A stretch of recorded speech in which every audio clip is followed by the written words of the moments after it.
देशवासियों, आजादी के इस पावन पर्व पर 125 करोड़ देशवासियों को, विश्व में फैले हुए सभी भारतीयों को बहुत बहुत शुभकामनाएं देता हूं।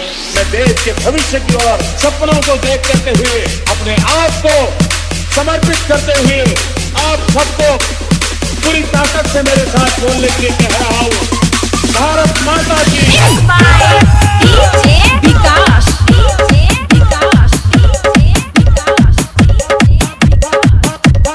भारत माता की, भारत माता की आवाज आवाज दुनिया के हर कोने में जानी चाहिए। भारत माता की, भारत माता की, भारत माता की, भारत माता की। वंदे वंदे वंदे वंदे वंदे। Mixed by DJ Vikas.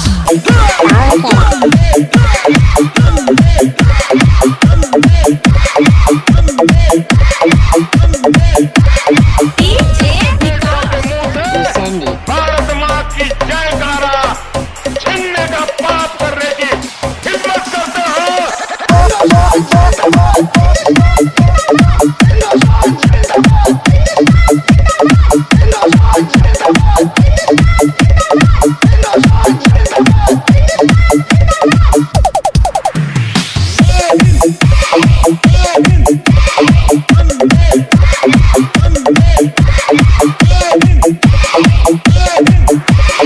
अरे तुमने कड़े पहने तो हमने भी चूड़ियां